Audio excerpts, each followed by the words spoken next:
mulai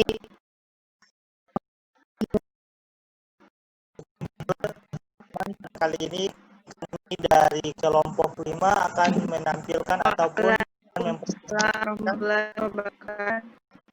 akan mempresentasikan hasil diskusi kami arus dan gelombang laut. Oke, selanjutnya mana dalam kelompok ini ada saya, Rina, Nur, dan Inka M. Japar. Kita masuk pada pertama. Nah, di sini saya akan menjelaskan mengenai pengertian apa itu arus laut dan apa itu gelombang laut. Nah, arus laut adalah gerakan massa air dari tempat atau posisi ke tempat yang lain. Arus laut terjadi di mana saja. Maksud saja itu tidak sampai kita jangan di mana saja. Tidak. Jadi yang dimaksud dari arus laut adalah yang ada di laut. Terus kemudian yang berikutnya adalah pengertian dari gelombang laut. Nah, gelombang laut sebagai ombak yang besar-besaran di tengah lautan, gelombang laut merupakan salah satu penyebab yang berperan dalam pembentukan maupun perubahan bentuk pantai. Selanjutnya pemateri yang selanjutnya akan dijelaskan oleh pemateri yang kedua. Nah, untuk yang selanjutnya itu ada faktor-faktor terjadinya arus dan gelombang laut. Nah, di sini faktor yang pertama ini ada faktor terjadinya arus. Nah, faktor terjadinya arus ini ada dua jenis.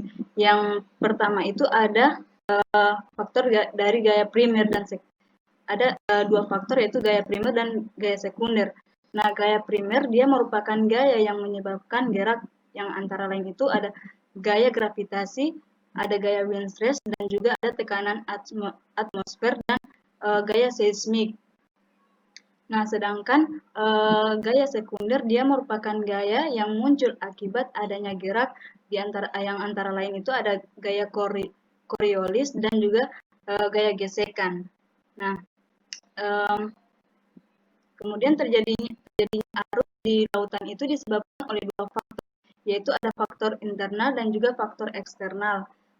Faktor internal itu seperti perbedaan densitas air laut, gradien tekanan mendatar, dan gesekan lapisan air. Sedangkan untuk faktor eksternal seperti gaya tarik matahari dan bulan yang dipengaruhi oleh tahanan dasar laut dan gaya Coriolis.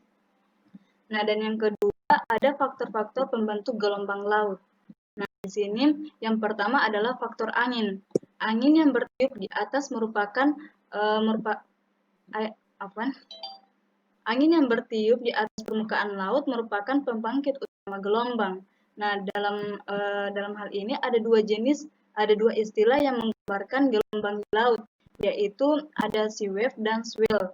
Nah, sea wave ini dia merupakan gelombang laut yang masih berada dalam pengaruh angin itu sangat tidak teratur. Sedangkan swell adalah sudah keluar dari pengaruh angin dan juga tidak teratur. Dan yang kedua ada pasang surut laut adalah perubahan gerak relatif dari suatu planet, bintang dan benda angkasa lainnya yang diakibatkan gravitasi benda angkasa di dalam yang berkembang. Yang ketiga ada faktor gelombang yang terjadi di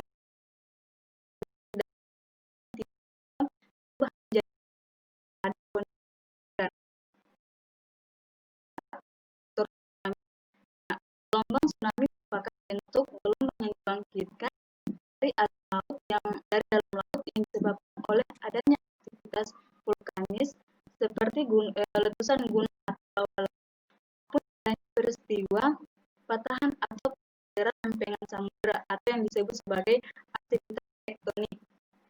Kemudian yang terakhir itu ada seismik. Gelombang seismik merupakan wave yang juga disebut sebagai gelombang diam atau lebih dikenal dengan jenis gelombang stasioner. Nah, untuk materi selanjutnya saya silahkan.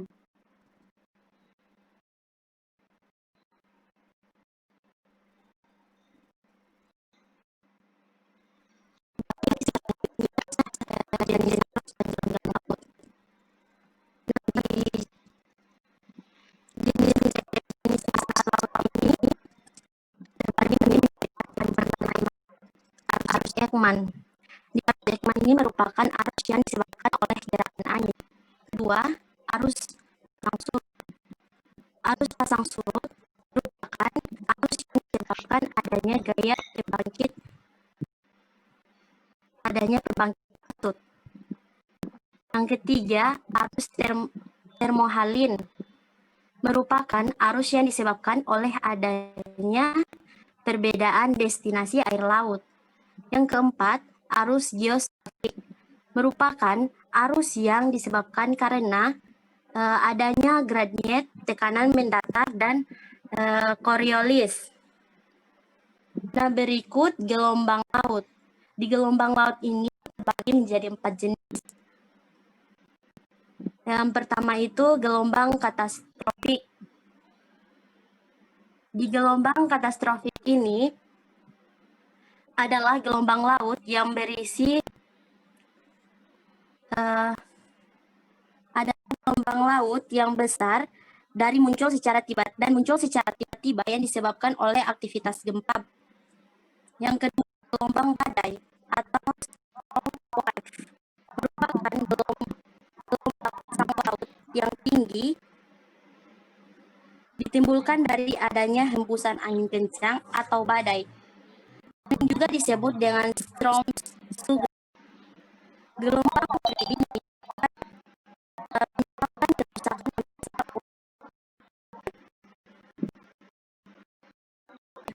di sekitaran pesisir. Nah, yang ketiga, gelombang internal. Gelombang internal ini adalah gelombang yang terbentuk pada perbatasan antara dua lapisan air berbeda destinasinya. Gelombang internal ini dapat ditemukan di bawah permukaan laut, walaupun gelombang ini serupa dengan gelombang permukaan laut yang dibangkitkan oleh angin, namun keduanya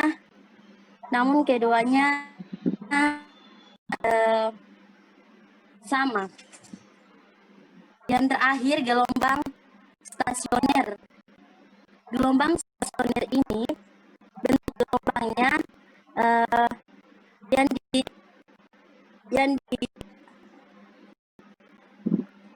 yang dicirikan dengan tidak adanya gerakan gelombang, dengan tidak adanya gerakan gelombang yang merambat, yaitu permukaan air hanya bergerak naik turun saja. Baik, orang.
Iya. Nanti. Baiklah. Iya, ingat.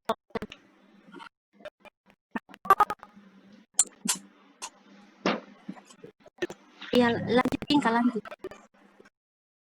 Dapat Baiklah, di sini saya akan mengisi.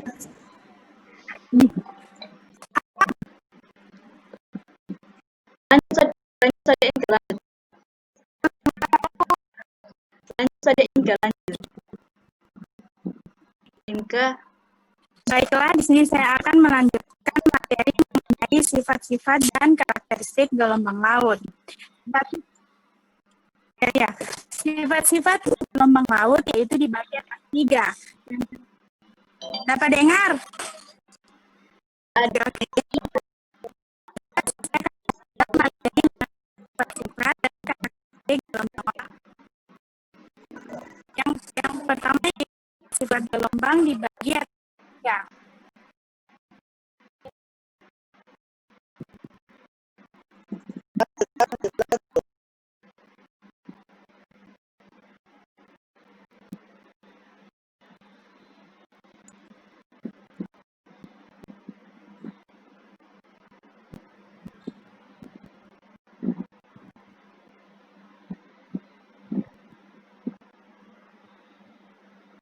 Uni terima dulu dorang Uni.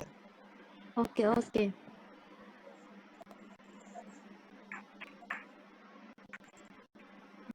Di admit. Klik admit.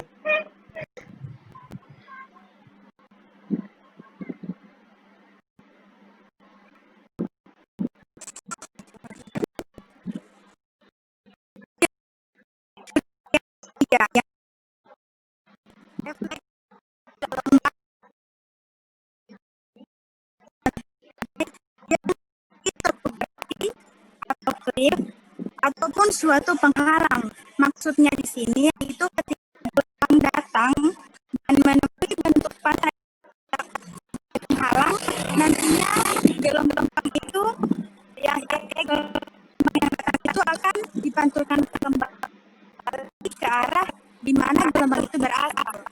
Kemudian refraksi yaitu gelombang akan dibelokkan menuju suatu pusat sehingga tempat gelombang yang datang akan menuju pada satu titik. Maksudnya di sini ketika gelombang datang, nantinya gelombang itu akan terlihat bahwa gelombang itu akan menuju ke suatu titik. Ya, kemudian yang ketiga itu difraksi. Difraksi yaitu gelombang akan dibelokkan menuju ke segala sehingga tanpa gelombang akan menyebar pada seluruh garis pantai.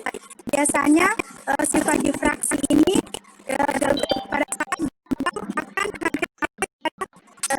darat jadi gelombang akan menyebar. Kemudian karakteristik gelombang laut itu ada 5.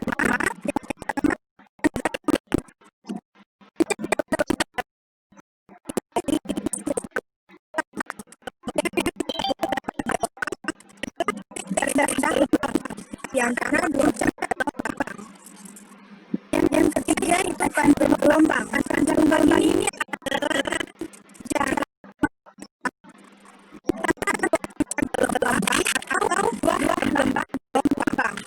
Kemudian yang ada tinggi gelombang yaitu jarak terdekat antara puncak dan lambah gelombang. Kemudian yang terakhir itu ada periode gelombang. Periode gelombang ada waktu yang dilakukan oleh gelombang yang berurutan untuk melalui satu titik.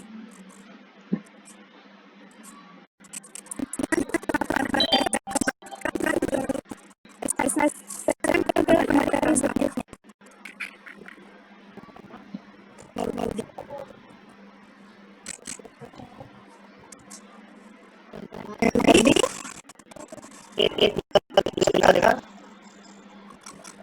Bisa.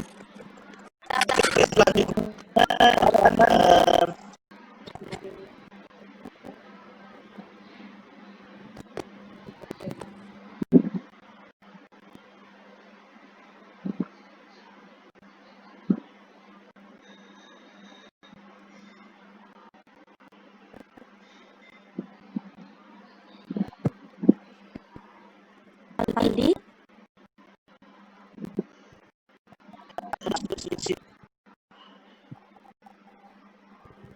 Aldi putus-putus.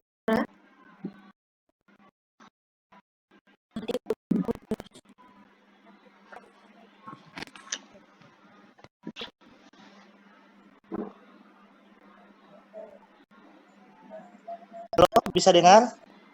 Bisa Oke, Aldi. oke, oke. Ya, Aldi. Aldi.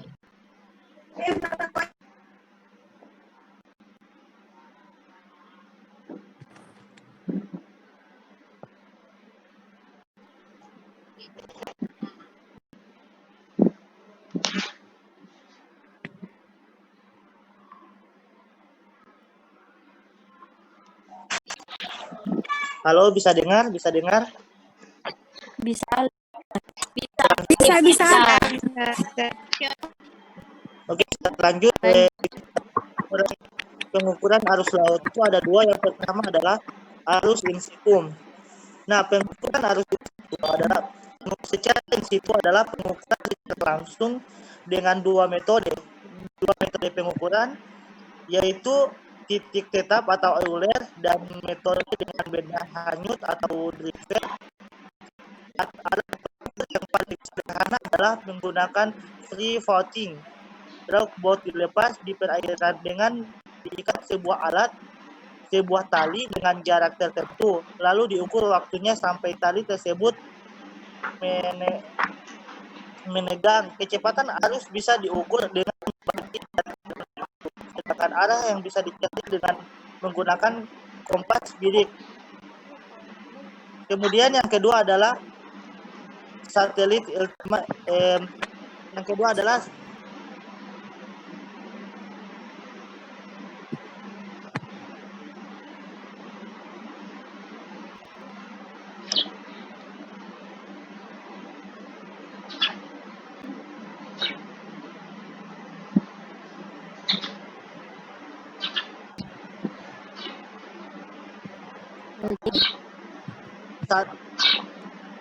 masih bisa dengar. Bisa. Nah, selanjutnya untuk metode pengukuran gelombang laut itu ada dua. Yang pertama adalah alat ukur berada di darat, di udara maksudnya.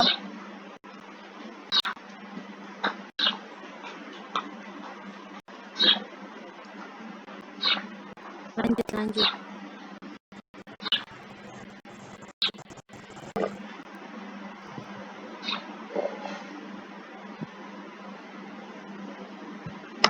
Nah, untuk pengukuran ini disebut dengan pengukuran visual, dilakukan jika tidak ada alat ukur lain untuk mengestimasi gelombang pecah dengan batang meter atau palem sebagai alat bantu. Nah, metode ini paling mudah dilakukan, namun tingkat ketelitiannya yang paling rendah. Kamera video atau film. Nah, untuk pengukuran ini itu dengan cara merekam pergerakan muka air pada tiang-tiang air berskala. Kemudian yang kedua, perekam video pada umumnya dilakukan secara menerus untuk interval waktu samping tertentu. Kemudian yang ketiga itu periode perekam sebaiknya lebih panjang, beberapa kali periode gelombang panjang yang signifikan. Berikutnya pengambilan gambar dengan frekuensi tertentu. Dalam durasi 10 menit diambil gambar dengan interval antara gambar 0,2 detik dan dalam durasi 25 menit dengan interval pengambilan gambar 0,5 detik. Jadi itu untuk cara metode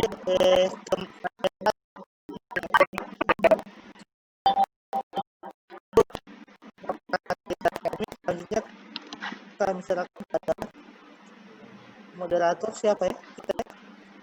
Iya. Mungkin itu sekian pemaparan materi dari kami. So habis kan nih? Iya, sudah. Itu pemaparan materi dari kami. Selanjutnya kita masuk pada sesi pertanyaan. Untuk sesi pertanyaannya kami buka, dibatasi 4 penanya. Yang ingin bertanya kami persilakan.